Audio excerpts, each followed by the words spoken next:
ഒരു ലീഡർക്കുണ്ടാകേണ്ട യോഗ്യത പറഞ്ഞെടുത്ത് പറഞ്ഞിട്ടുണ്ട്. അദ്ദേഹം ഒരു ജ്ഞാനിയെയും ഒരു നേതാവിനെയും വിശദീകരിച്ചുകൊണ്ട് പറഞ്ഞ ഈരടികളുണ്ട്. ഇന്നൽ ഫഖീഹ ഹുവൽ ഫഖീഹു ബിഫിഅലിഹി ലൈസൽ ഫഖീഹു ബിനുത്ഖിഹി വമഖാലിഹി.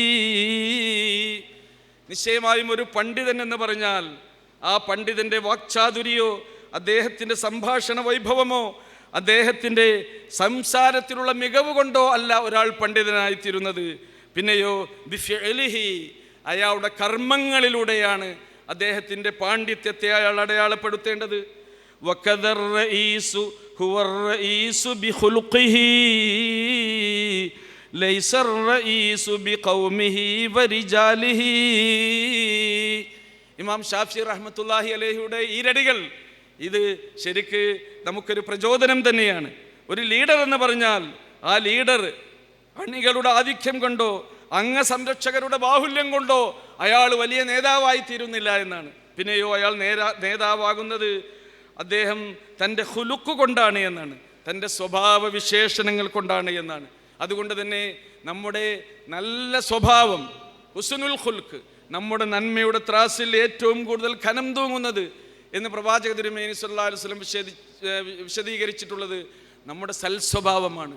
മറ്റുള്ളവരോടുള്ള സംസാരവും പെരുമാറ്റവും നമ്മുടെ ശരീരഭാഷ പോലും നമ്മൾ ശ്രദ്ധിച്ചുകൊണ്ട് അതൊക്കെ അള്ളാഹുവിൻ്റെ അരികിൽ പ്രതിഫലാർഹമാകുന്ന വിധത്തിൽ നമ്മുടെ നന്മയുടെ ത്രാസിൽ ഖനം തൂങ്ങുന്ന അമലുകളായി തീരുമെന്ന ബോധത്തോടു കൂടി മുന്നോട്ട് പോകാൻ നമുക്ക് കഴിയണം.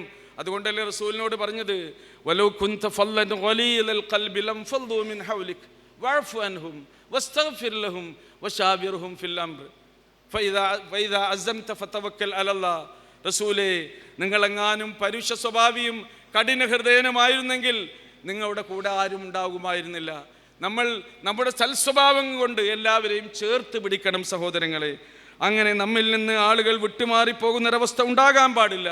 മറ്റുള്ളവർക്ക് ക്ഷമിച്ചു കൊടുക്കണം, നമ്മൾ മാപ്പ് കൊടുക്കണം, മറ്റുള്ളവർക്കെല്ലാം വേണ്ടി പാപമോചനത്തിനായി പ്രാർത്ഥിക്കണം, അവരുമായി കാര്യങ്ങൾ കൂടിയാലോചിക്കണം.